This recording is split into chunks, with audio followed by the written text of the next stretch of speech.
ഇന്നത്തെ കാലത്ത് ഒരു വ്യക്തിഗത വായ്പ ലഭിക്കണമെങ്കിൽ മികച്ച ക്രെഡിറ്റ് സ്കോർ അനിവാര്യമാണ്. അതേസമയം കുറഞ്ഞ വരുമാനമുള്ളവരും ക്രെഡിറ്റ് സ്കോർ താഴ്ന്നു നിൽക്കുന്നവരും പലപ്പോഴും വായ്പകൾ നേടിയെടുക്കുന്നതിൽ ബുദ്ധിമുട്ട് നേരിടുന്നുണ്ട്. ഈ വിഷയത്തിൽ ശ്രദ്ധിക്കേണ്ട ചില കാര്യങ്ങളാണ് ഈ വീഡിയോയിൽ പറയുന്നത്. ആദ്യം തന്നെ ക്രെഡിറ്റ് സ്കോറിന്റെ റേഞ്ച് നിങ്ങൾ അറിഞ്ഞിരിക്കണം.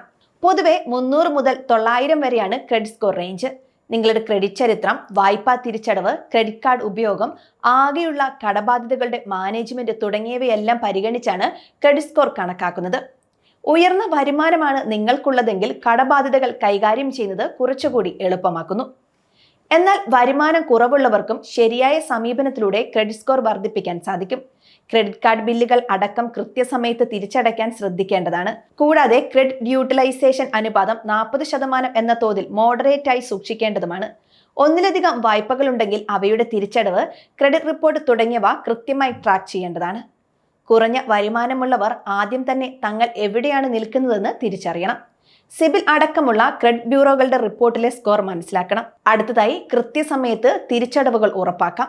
ഇതിനായി ഓട്ടോമാറ്റിക് പേയ്മെന്റ് സംവിധാനങ്ങൾ സെറ്റ് ചെയ്യാവുന്നതാണ്. ഇതിലൂടെ തിരിച്ചടവ് മുടങ്ങുന്നത് ഒഴിവാക്കാൻ സാധിക്കും. സ്റ്റാൻഡേർഡ് ക്രെഡിറ്റ് കാർഡുകൾ ലഭ്യമല്ലെങ്കിൽ സെക്യൂർഡ് ക്രെഡിറ്റ് കാർഡുകൾ നേടാൻ ശ്രമിക്കാം. ഇതിനായി ക്രെഡിറ്റ് ലിമിറ്റിന് പകരം ക്യാഷ് ഡെപ്പോസിറ്റ് നടത്തേണ്ടി വരാം. എങ്കിൽ തന്നെയും ഇത്തരം ക്രെഡിറ്റ് കാർഡുകൾ ഉത്തരവാദിത്തത്തോടെ സ്ഥിരമായി ഉപയോഗിച്ച് ക്രെഡിറ്റ് സ്കോർ വർദ്ധിപ്പിക്കാൻ സാധിക്കും. പുതിയ വായ്പ അന്വേഷണങ്ങൾ കുറയ്ക്കുകയാണ് അടുത്തതായി ചെയ്യാൻ സാധിക്കുന്ന കാര്യം. ചുരുങ്ങിയ കാലയളവിൽ പല വായ്പകൾക്ക് അപേക്ഷിക്കുമ്പോൾ അത് ക്രെഡിറ്റ് സ്കോറിനെ നെഗറ്റീവായി ബാധിക്കും.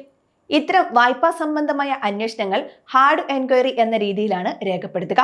ക്രെഡിറ്റ് കാർഡുകൾ, വ്യക്തിഗത വായ്പ, സെക്യൂർഡ് ലോൺ എന്നിവയുടെ ഒരു മിക്സഡ് ക്രെഡിറ്റ് സ്കോർ വർദ്ധിപ്പിക്കാൻ സഹായിക്കും. എന്നാൽ ഇവിടെയെല്ലാം തിരിച്ചടവുകൾ കൃത്യമായിരിക്കാൻ ശ്രദ്ധിക്കേണ്ടതാണ്. പിയർ ടു പിയർ ലെൻഡിംഗ് പ്ലാറ്റ്ഫോമുകൾ പ്രയോജനപ്പെടുത്താവുന്നതാണ്.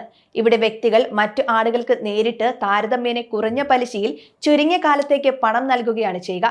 എന്നാൽ ഇത്തരം പ്ലാറ്റ്ഫോമുകളുടെ വിശ്വാസയോഗ്യത, നിയമപരമായ അനുമതി തുടങ്ങിയവ ഉറപ്പാക്കേണ്ടതാണ്.